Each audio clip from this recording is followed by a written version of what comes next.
On the 22nd, it's the pie eating contest, which is Andy's event, and scarecrow contest, which is Fabian's. The scarecrow is just basically they'll have it in the quad, and they'll hang up scarecrows, and we get our scarecrow. We can decorate it however we want, and then they basically judge them all, and then whatever club wins. I don't know if they give us like a certificate or whatever, but they just announced it. The 24th is going to be the pumpkin carving. I know Andy and Ivy said that she's going to help with that. And then on the 25th is Halloween Town. Did we turn in a paper for that? We gave it to Andy, but I don't know if he turned them in. So we turned it in the paper, so we'll find out next week if we'll get our top choice, which was Alice in Wonderland. Yes. We'll find out if we get it. So hopefully sooner than that. Were we able to put 3 choices on it? Okay. So we'll know in definite by next week what our theme will be. So we'll need people who are like heavily into like art and stuff to help decorate. Anybody that just wants to get together, the more people, the better that we can decorate our doors. It'll be amazing, better than last year. Sorry, when is it? That one's the 25th. And usually we start on it right after our club meeting. Like right after club meetings ends, we go over and we start constructing it and putting it together because we can go to the door and start it like right then afterwards. Okay. So, I am too. does anybody have any questions about any of those events? No? Is anybody interested in helping out with Halloween Town? Yeah? Okay. I'll send out a sign-in sheet so you guys could sign it and give me your email addresses. So, Never mind. and then when we find out the theme next week after class, we'll stay for maybe like a half an hour and just go over it and throw out ideas of like what you guys want to do because it's not just what I think is going to happen, it's all of us together. Okay? So, and they have like all kinds of construction paper inside the club room that we can use to put it together. And then we can just bring all of our stuff together, pencils, paint, all that stuff. Okay? All right, I just wanted to put this up here. It came across my email. UCR has been doing this for years. They have been, I was a student there starting in 2004 and they were doing this. So every year they have this retreat where they go up into the mountains and camp. They rent these cabins, you go up in a bus. I don't know how it's changed, but they're still doing it. And so here's the information about the camp. And it's always in January. It's the same time every year. It's at Pilgrim Pine Camp. You can go online and fill out an application. It fills up fast. But what it is a retreat for people who are questioning their gender identity. Or who identify as transgender. So this is a little bit more about the camp. It does cost $140 per person. That's for your food and lodging and everything. But they do have departmental funds, grants, and scholarships that you could apply for to try and hopefully offset the cost. For example, the UC Riverside LGBT Resource Center will cover the cost of T-Camp for UCR students accepted to attend. You can direct general questions to Nancy Tubbs, who's the director of the Resource Center. And it's a retreat to explore gender identity and expression and to engage in dialogue with each other. So it's specifically for students who are transgender, genderqueer, or gender questioning. Retreat facilitators include transgender and genderqueer community members as well as campus LGBT resource professionals. So here, if you can answer yes to any of those questions, they encourage you to apply for the camp. Okay. So I just wanted to pass this on to you. So give you a chance to write stuff down. And if you have any questions, direct them to Nancy. If you guys put your email on the sign-in sheet, I'll have Stacy email me this, and then I'll email this to all of you guys, whoever your email. It's coming around. There's 2 of them, actually. You're gonna email that? So you're gonna email that? Yeah, I'll email that to you, so you don't have to get all crazy and all. So you'll have the link direct. Okay.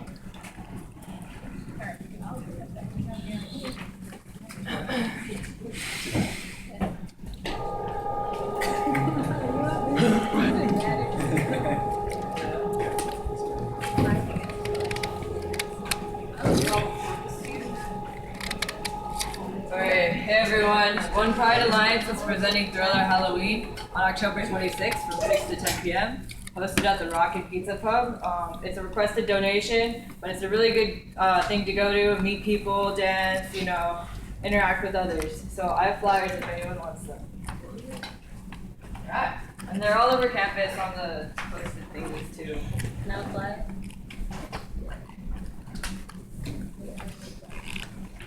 Alright, so now that we got all the announcements and somewhat boring stuff out the way, we could get this meeting started.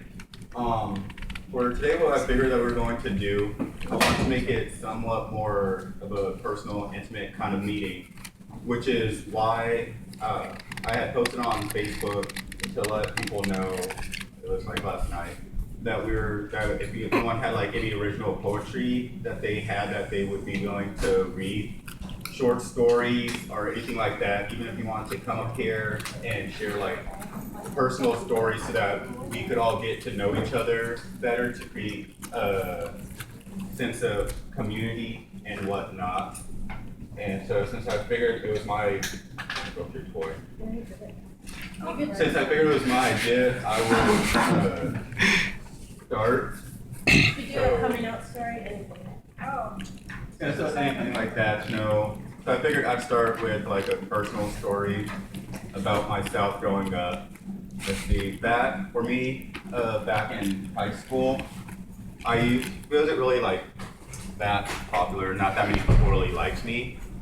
A lot of people who I did hang out with, I would have to like bribe to hang out with me, such as like and whatnot.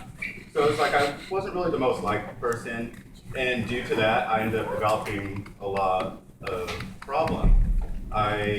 All the way from, I want to say, late junior high up until my senior year in high school, I used to be anorexic. I wouldn't eat because I always thought people didn't like me because, I wasn't skating up or whatever, so I always had a lot of personal issues about my own image. So I would always starve myself. If anyone tried to feed me anything, I'm like, no, it's okay, I ate before. And just so it's like all I would do, I would just like drink water or else just eat something a little bit here and there, but for the most part I wouldn't eat. And then besides that, I used to also keep a lot of my feelings and whatnot inside of me. So I also used to cut myself and burn myself. On this arm, you could still see a lot of the scars and whatnot from the burn marks and cuts that I used to make. For me, the reason why I used to do it was because I felt that I personally was didn't really express or feel any emotions, because for me, I felt like I was just an emotionless person and that people wouldn't ever like me, and so I would cut myself so that I could feel something, that I was able to realize that I was really alive. And then besides that, I also tried to commit suicide 3 times from overdosing on my medicine for when I would go to see a therapist. They put me on medicine for being bipolar, for ADHD, and I tried to overdose on those 3 times to kill myself.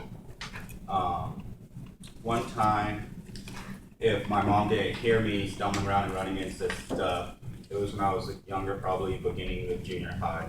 If she didn't hear that and got to me in time, then I most likely would have died, but she was able to take me to the hospital quick enough to prevent that from happening, thankfully.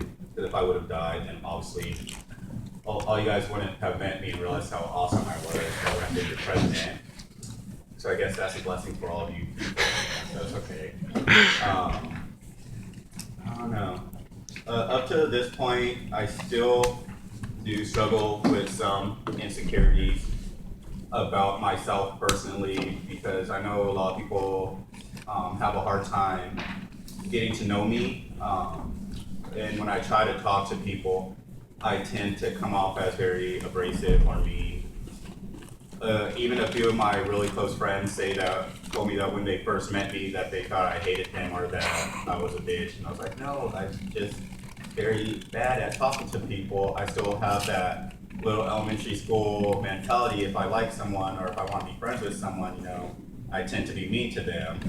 So if I'm mean to you guys, it's really more so because I want to be your friends. I'm still, at the current moment, also still struggling with anorexia a little bit. I am getting better at actually eating. More so, I just have, I want to know if I classify it as anorexia. It's more so an aversion to food.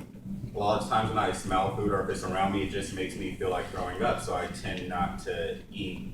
And then also, I'm weird about eating in front of people, so I really can only eat when I'm at home by myself, so I really don't eat that much. And yeah, Heather, if you could go.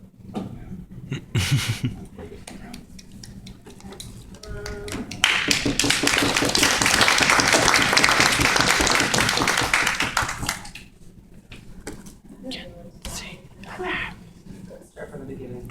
What? There it goes. Never mind. I'll tell that.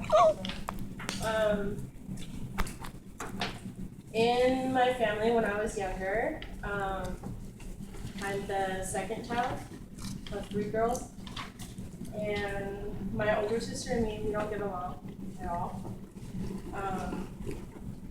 It's not like there was anything that was done for her not to like me. It's just, that's just how it is. And when I was little, she used to beat me up, and then if I would cry, she would suffocate me until I would pass out. So that's the reason why I have my asthma today. And it's really emotional. It's hard for me to talk about it. I try to have a relationship with her, but it's really bumpy and it's a long process. So I don't want to talk about it. But I still love her. She's my sister, but there's not a really good relationship there. And down the road, when I was maybe 7, my younger sister was born. And I remember when she was born, all I could think of is that I would never treat my sister like that. And to this day, she is my best friend. It doesn't matter, she's 7 years younger than me, but when we're together, it's like as if we were the same age. Everything we do is together. Even though I was 14, I was there playing dolls with her. I did not care because to me, she was my world, and I wanted to make sure she felt the way I wish I felt when I was that age. So, when I see brothers and sisters fighting, it makes me sad. Because I'm like, why? Why? There's no reason. So, that's my story.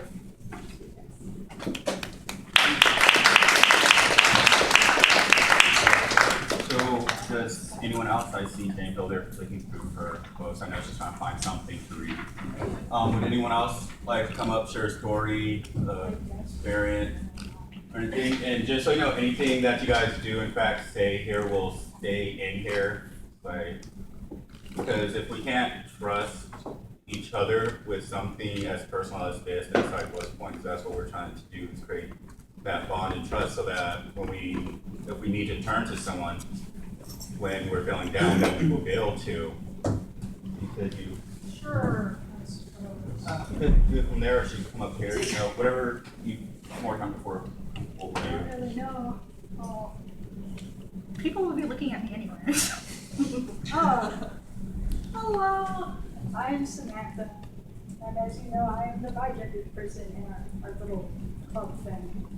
And that was very hard because I knew there was something wrong when I was little, but I didn't know why. It'd just be randomly, I'd be I do not like my body. Why don't I have a body like my little brother? Something's wrong.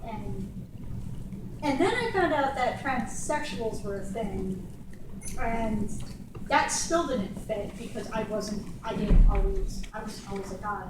So things still did not fit, and that was very distressing because the only thing that when I was little I had any way to relate to in regards to that was Tsukasa from Dot at Sign, and that doesn't really fit.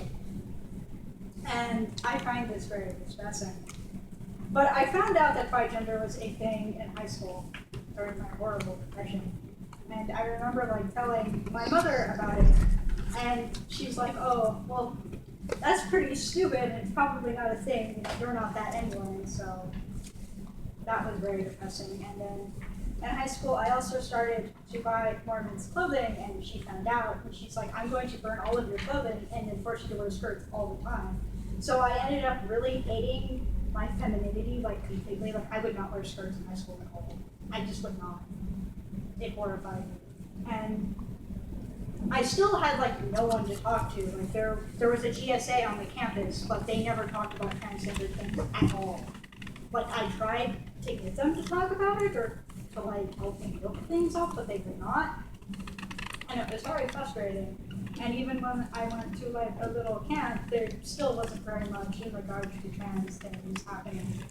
And I found that very depressing because I was like 17 and horribly depressed, and I didn't know what to talk to.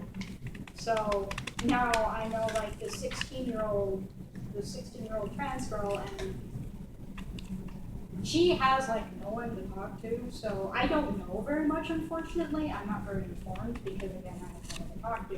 But I do know more things than her, and at least I can be there for her because I know what's happening somewhat. I can agree with slightly with her. And I want to make sure that like anybody I know, like that could have me and has someone, because I didn't like it all. It was terrible.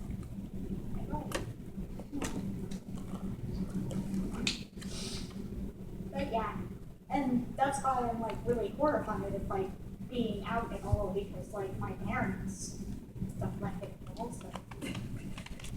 Yeah. Well, you have us. Yes. Very nice. So I like you so much.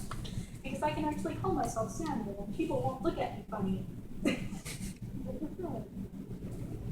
It's nice to hear the name Samuel occasionally. Because no one would use it normally. But you're all good. Yay, thank you. That was my depressing story.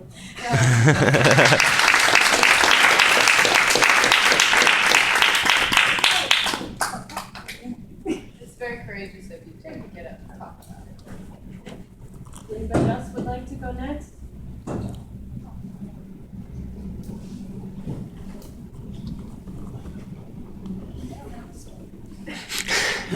I've been out all my life. Alondra? Yeah. No? Charlie? Oh,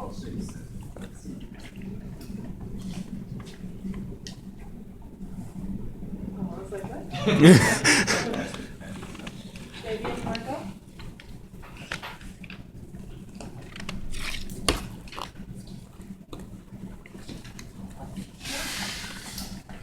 I know that.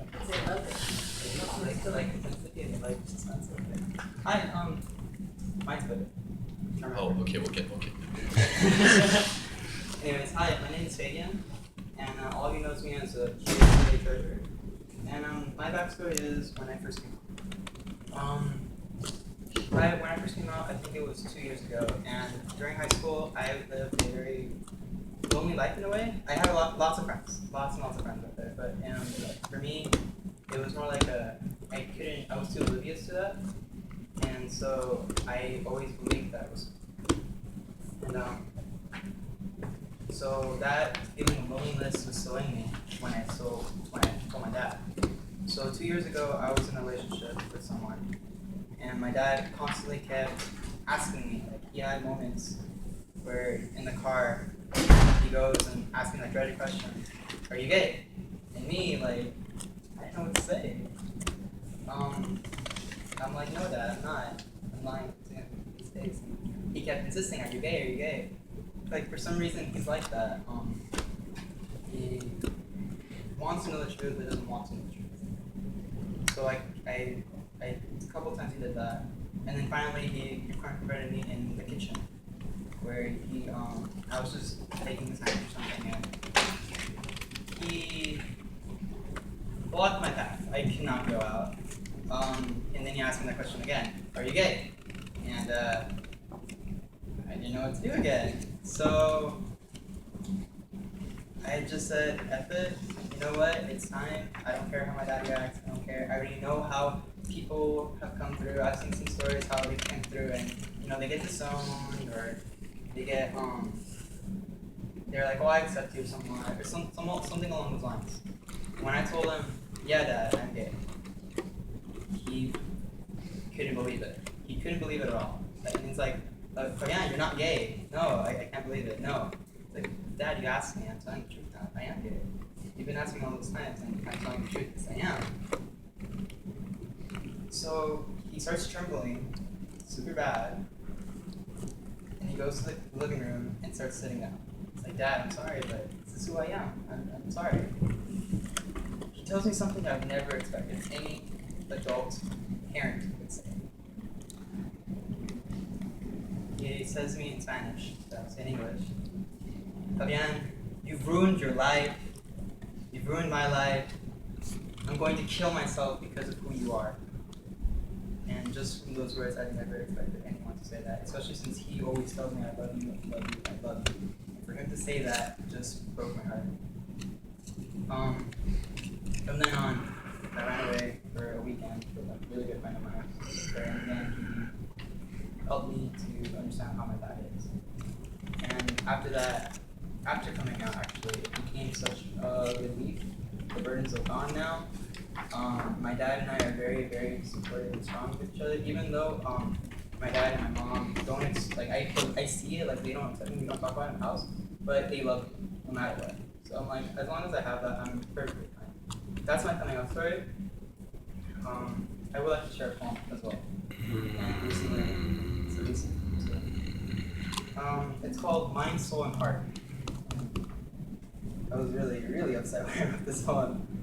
So, the souls of serenity shine through, like Chinese crystal balls, each having their own sound, each having their own glint, each having their own nature. Serenity bellows through the courtyards, booming past everything in its way. Destruction lies behind, advancing to the front. The goal is nearby, it's there for the taking. Silence, fear. Why, oh why do you appear? My future is near, but you stop me yet again. I clutch my prize with pride by my side, but you gangsters of the north only mock the peacekeepers of the south. How do you break the steel cage of the south? That I do not know. Leave me be, O Codrats of the north. Leave me with hope, love, and peace by my side, not you. The Tao calls you balance. I say you're a nuisance. The souls of serenity stand watch, stuck between north and south. How do you keep me sane?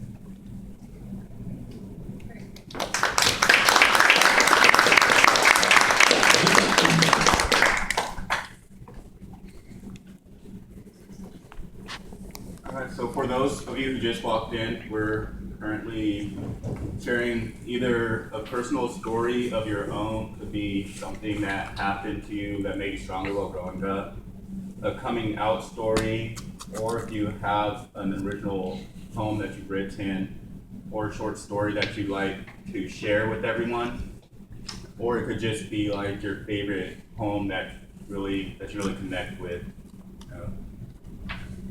How's it coming along, James? I have a poem that's one of my favorites. It's called The Trees. There's trouble in the forest, there's unrest among the trees, for the maples want more sunlight, and the oaks ignore their pleas. The trouble with the maples, they're quite convinced they're right.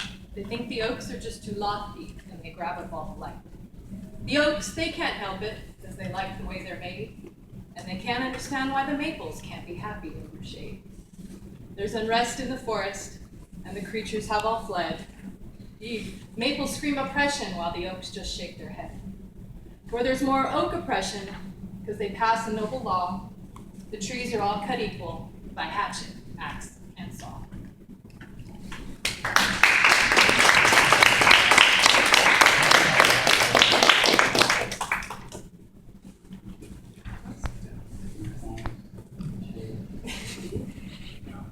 Anyone else? Justin? Favorite quote? Chris? No? Just go read your newspaper? Actually, it's Spanish. Well, I want you to play a little bit of Spanish on us. What is your favorite Spanish word that you really connect with? El que tiene salado. The bar is closed. Don't please us all down. Yeah, where is that? Hello. Hi, I'm Chris. How are you? I didn't have the hard backstory like most people I know growing up. I am the oldest of 11 children. My grandmother was a lesbian. 3 of my cousins are bi. My uncle is a fucking homosexual. My mother, a couple of you might have met her at VIP. Maybe, I think you have. She pretty much would remind you of the mom from Queer as Folk. That's how my mother was, 24/7. Very proactive, and if she didn't like you, she'll flat out tell you. So her best friends were gay, and pretty much when I was from junior high to high school, they took me under their wing and showed me how gay life was and how scary it is. And I grew up downtown, and Fairmount Park was the place to go for people to hook up and or get raped or get chased by crazy people. Wow. You think I'm kidding? So no, that was just me. I actually was fortunate to have friends like that, and so I've made it a thing that the younger generation, since I worked at VIP for so long, they would tell me their story all the time and go, well, this is how gay life is. You know, this is who your true friends will be, and just to go from there, basically paying it forward. So that's why I'm fortunate to be happy-go-lucky and loud and don't really give two shits and tell you like it is. So yeah, there it is. There, Keyshawn, there is my semi-story. You know what's not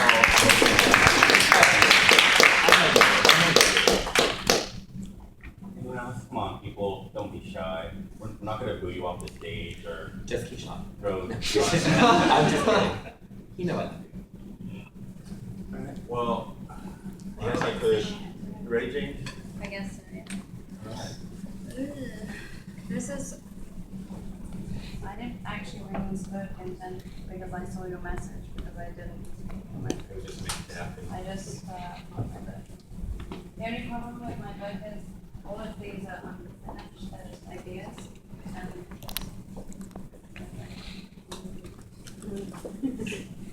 Almost illegible. Unfinished story. Okay. This is 12 days. Do you want to know? It's kind of potentially elusive. It's about something that happened in my life where I had a girl who I was interested in, and then I had to go, and we had a kind of tragic love story, and then I had to go to England to work for 41 days, and this is my kind of getting over it, but not really. 12 days. The summer wind blows her hair, wrapped in a floor-length trench coat, precariously perched upon a concrete stair. On the edge of a moment, she placidly sits. Cheveux blanc whips across her face, her mind, it wanders to a more familiar place. Rain begins to spatter. The last time she tasted rain was during the early hours of morning, Friday the 13th, before she filled up her suitcase and left on an aeroplane away 41 days. As a drop trickles down her nose and splashes on her soaking clothes, her bones ache and wonder which way should she go. Before she left, she could not have preconceived the pang in her chest, the nights without rest, the return of her insomniatic, reckless endeavor. She had contemptuously forgotten she could not sleep without the encompassing arms, one day, someday, hers to keep. Swathed in disdain, her feelings a certain irony.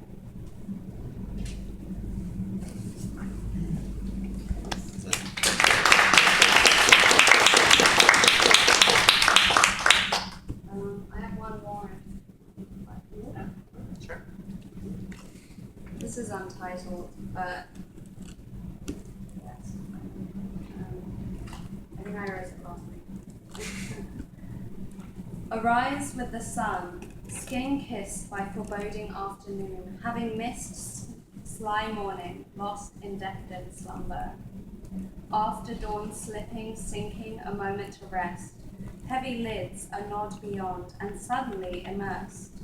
The night's contemptuous glare, gripping slender iridescent fingers, beckoning, friendly delirium, ebony brown eyes engaged in serendipity, elusive weight of existence, wrapping heartstrings in bondage. The cool black and blue subdues sensible reason. Use wise whites, as wise whites seek. Could two minds amalgamate within transcending season? Pupils locked against endless indigo scope. Contesting with this beguiling need reflects exhaustion of hopeless hope.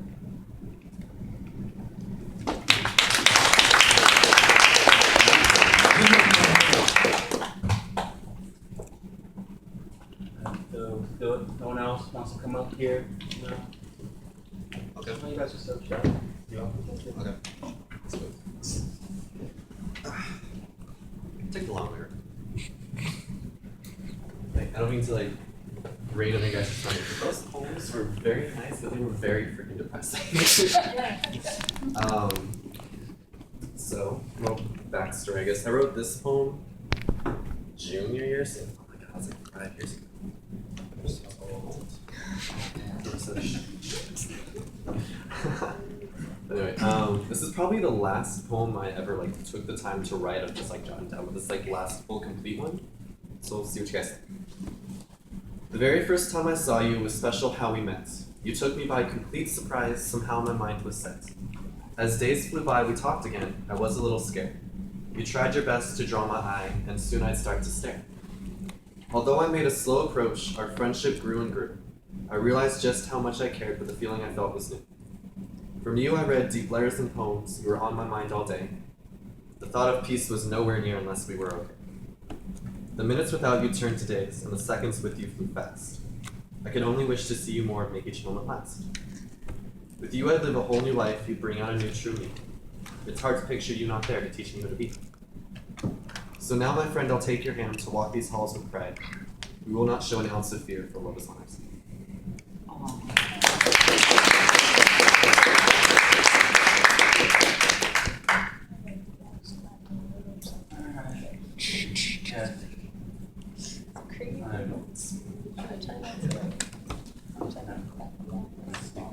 Alright, I guess I'll read one. Wrote this one currently 2 years ago. For everyone who, like all my close friends, they all know that I'm pretty jaded when it comes to the whole idea and concept of love. But oddly enough, whenever I write poetry, that's all I ever write about. And I had written this one, I think it was either while I was still with my boyfriend or after we broke up. But either way, it's titled, What is Love? Question, what is love? Since it's not an equation or formula that we can solve, nor is it something one can grasp in their hand or be identified by one's senses. It is chemicals and electrical signals fired off in our brains. It is the smell of fresh rain fall in the morning, or the sun setting over the horizon. But yet it remains elusive and ever-changing. It remains hidden from many and rarely felt by few. So what is love but a dream? The concept we all crave, but can never truly call our own. So why must we chase after something that is not real? Chase after something that in the end causes more pain than joy? Is it because when we find it, it brings hope? It shows that there's something bigger than we. Question, what is love? It is a silver lining that shows us we are not alone. And that's that. Which is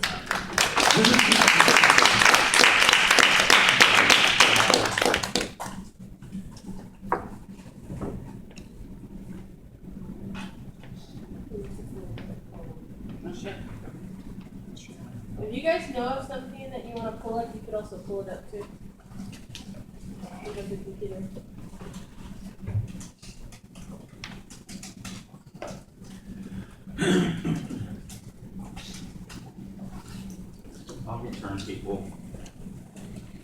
brother's gonna be in charge. Is this a good thing or a bad? I'm up. Catch the frisbee. And whoever catches it has to tell me a story. Oh, we'll do that afterwards. If nobody has any more stories, if you catch it, then you have to tell me something about yourself that nobody knows. Then nobody's gonna catch it. Exactly. What if it hits you then? What if you catch it and you throw it at someone? Well, if it's supposed to. Oh, I found it. Oh, yeah. Okay, this is about Matt. It's kind of like an angry one. It's just past that actually. So I wouldn't do this one earlier. It's gonna be the end of the year. So this is shows you two queens don't get along together. It's called I Hate the Day You Said I Love You. I hate the day that I met you, that day in the swimming pool with your eyes gazing at me. I hate that I got captured in your sight, in your dark brown eyes, in the pool full of fairies in fairyland, swimming up to me as if you were Ariel. This isn't West Hollywood. That's why I said a pool full of fairies, so. I hate the fact that you kissed me, your tongue sharp as a two-edged sword. I hate the summer, the devil in the skies, appearing as an angel. I hate the 10 months which we shared, the dreams and goals which we both had, the love which I thought I had. As soon as it hit the stage, you seemed to fade, which seems you have thrown shade. It's not easy being a queen. It's easy to be green with envy. I hate to ask who's behind the mask. When I look, there's no one but the invisible, the silence, a whisper of mental violence. I hate the silence. I hate the ties which bind the lies which carry me. The unknowing, the unanswered, the anger in which very deep inside you. Why can't I heal? Why must I worry about you to heal? What do I do? What did I do? What did you do? Why did you do? I hate the day you said I love you.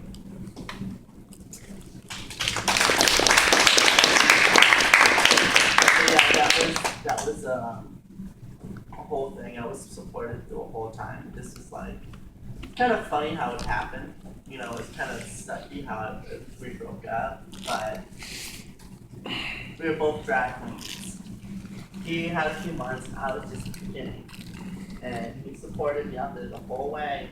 And as soon as I hit that stage for the first time, he saw the way that I moved, he was like, he became silent and started doing practice. This is what I wrote. And he ignored me for weeks and weeks after. And, you know, this is technically my way. Even though I broke up with him officially, because he was ignoring me, any of my messages, it's like, fine, I've had it. If this is your way of breaking up, you know, I wasn't even happy to give that to him. I had to follow stuff he said. What Betty White says. It's balls of weed grow a vagina because those things take a pounding. But yeah, you know, and this was also, the breakup wasn't doing anything. Even though I broke up with him, I was full with a lot of hard. This was like my first real love.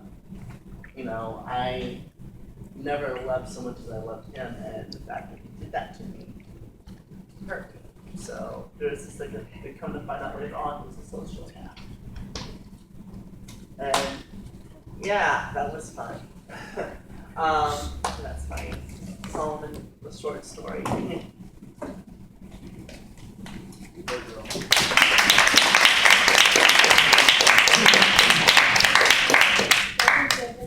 Stories of the past that you'd like to share? Anything? No? I have some people. Do I have two? No, Yeah, it's you do. anybody can go out and say a personal story or anything. Yeah, sure, why not? You can come up here, you can stay there, wherever you feel like. What's on? more like a Great. my personal story about Heather and the girls. Did a couple. That's weird.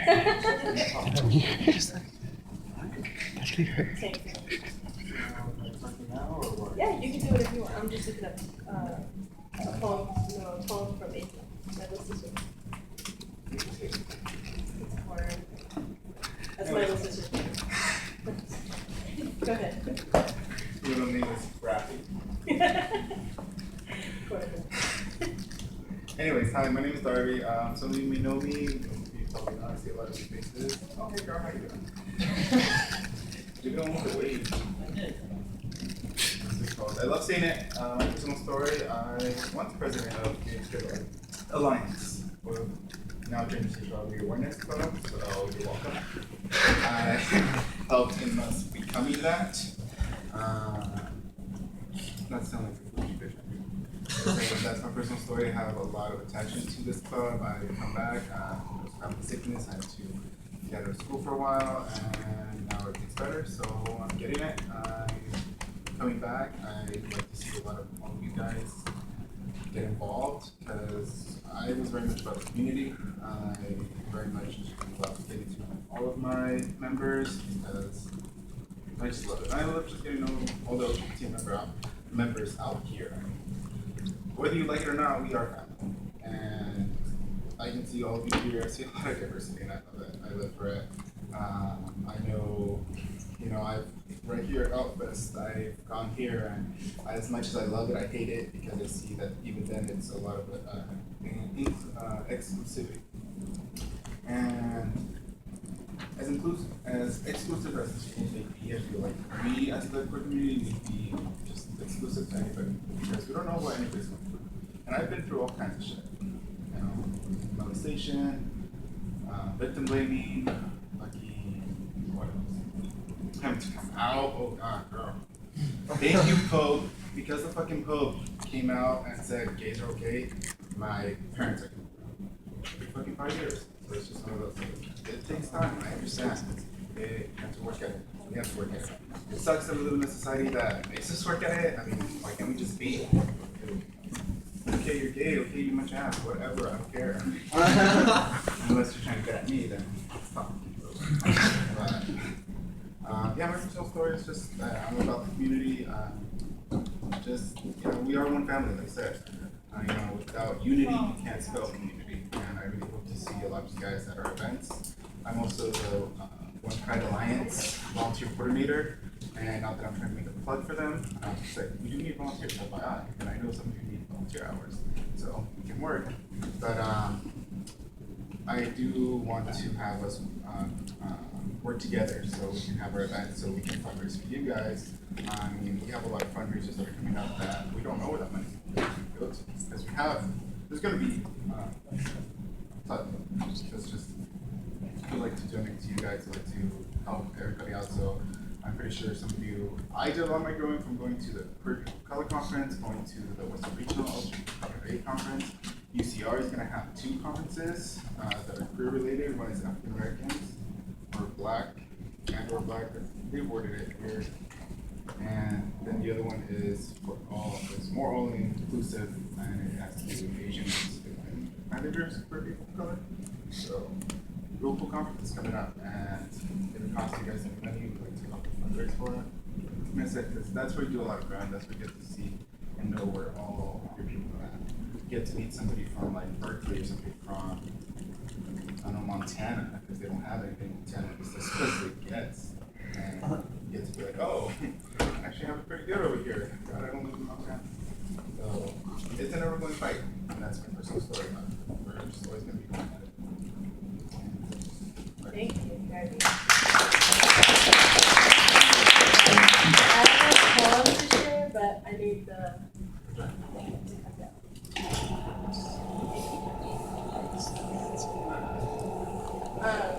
When I told you guys my story about my little sister, my little sister has always been into art. She does everything, charcoal painting, drawings, everything. A couple years ago, maybe like 4 years ago, she started writing a journal. And in there, she would do all kinds of different poetry. Is it on the channel? Yes. And she had recorded one on YouTube, so I just found it. But it's more like kind of like slam poetry. And I mean, some of the ones that she would read me were amazing. And a couple, I think it's a year and a half ago, she called me on the phone screaming, crying because her computer crashed and she lost all of her poems, everything. All she had was what she had wrote in that book, and it was like literally like 10% of what she had wrote. So she screamed and cried. So this video, she's like so happy that she at least has this video. So I'm gonna play it for you guys. I don't know if the volume is up there.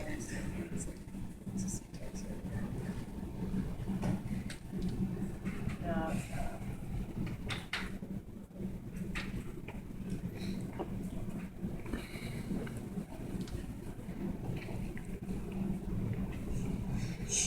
What is life all about? Living through the cold winters and the summer drought? Getting Christmas cards in the mail from a distant family member? Celebrating your pop's birthday every September?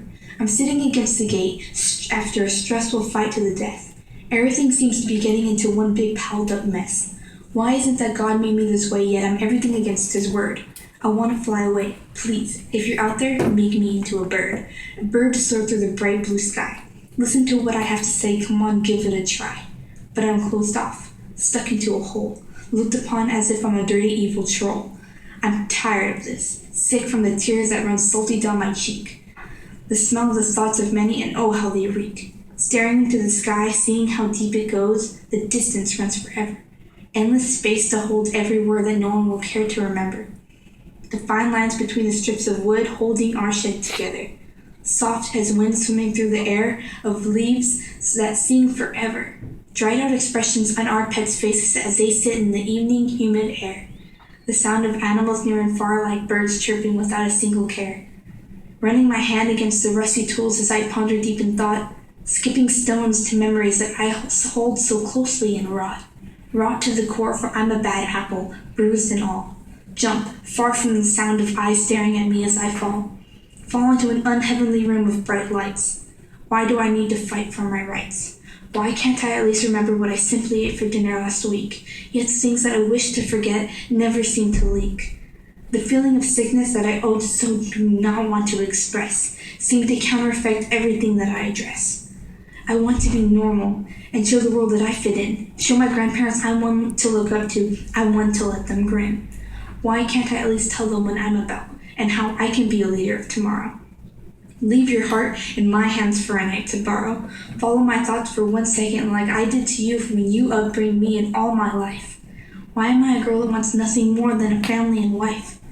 My jeans seem to slip on just as well as they did when I was considered straight. Straight like the knife that cut through my skin when I tried a different kind of pain. But how that did nothing but cause a strain on my family, and I can see how that made nothing better. But oh, she could have been a perfect daughter if you let her. They say that things would have been easier if I was just considered straight. Do you honestly think that I would choose this life as my fate? Eating discrimination off a plate, swallowing each bite? Feeling sick, floating on a cloud and having to fight for rights to do with anything with my country that are supposed to be supported for free? I can't change who I am just simply me. Me meaning a sweet, nice, friendly, joking young teen. My heart holds something that they say women should have never seen. Slip the earphones over my ears and block the arguments of my lifestyle. Each step echoes as I'm running mile after mile. Lifestyle of chosen disrespect for my fellow people? Why can't I get married in your church steeple? What exactly can I do to get my voice out there? It's sad how this world is being so unfair. Why is me getting married have anything to do with you? Does my choice make your life nothing but dark and blue? How does my marriage affect the upbringing of your communities? Do I push you from your life itself, change your whims and immunities? Take a chance and stop and think of what the real argument is about. Don't choose what everyone is saying because it's a safe route. We need to get a chance to make things equal.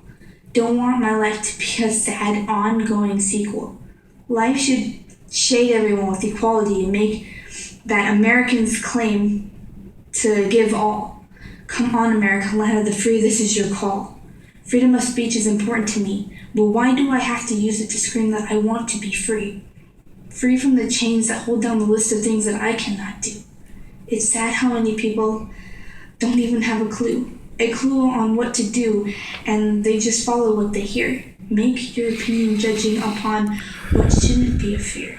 I stand by and I shout, yes, I am gay. So all I have to say is, what is life really about? Living through the cold winters and the summer drought, getting Christmas cards in the mail from a distant family member, celebrating your pop's birthday every September.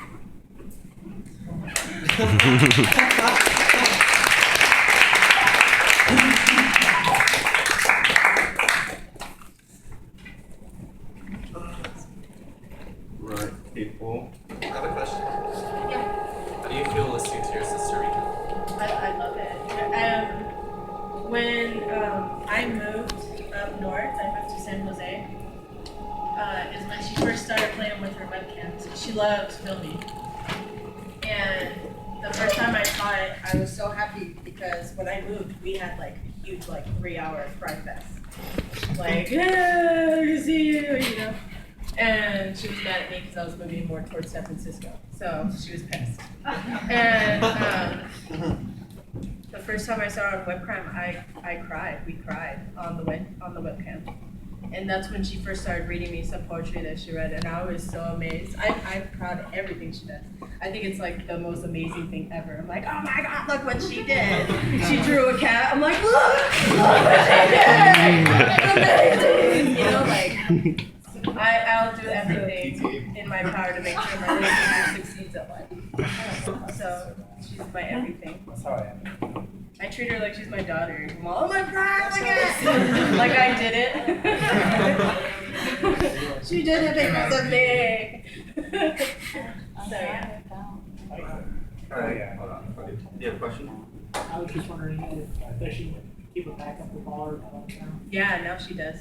She's very careful with it. So. Alright, well, it is basically a minute that we have left, so I was gonna just wrap things up here. I just wanted to let you guys know that for next week I'm going to try to get my friend to come down so we can have a transgender person, it will be a female male, my friend Kason, come and speak about trans life and everything. So that's what we're gonna be doing next week. So make sure you guys show up. It'll be fun. Invite people. Also at the next meeting, since we didn't get time to do it, I'm gonna show you guys how to start putting in your service hours, because those need to be put in by November 1st. Basically every meeting that you guys attend, you guys get an hour for, and any event or anything that she helped out with, we kept tabs of that, so just get a hold of whatever officer was at the events that we were at, and they can tell you how long you volunteered. And also, if possible, for the people who had birthdays last month and have birthdays coming up this month, My birthday's Saturday.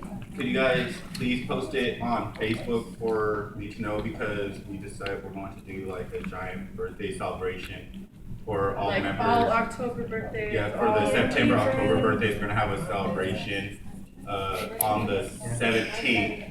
So please post it on Facebook so we know whose birthday it is, so we can make something special for you guys. Alright, and I guess that will be the end of the meeting. Thank you guys once again for showing up. For sharing all your intimate stories. I'm really happy to see you guys continue coming every day. So see you guys next week. If anyone's interested in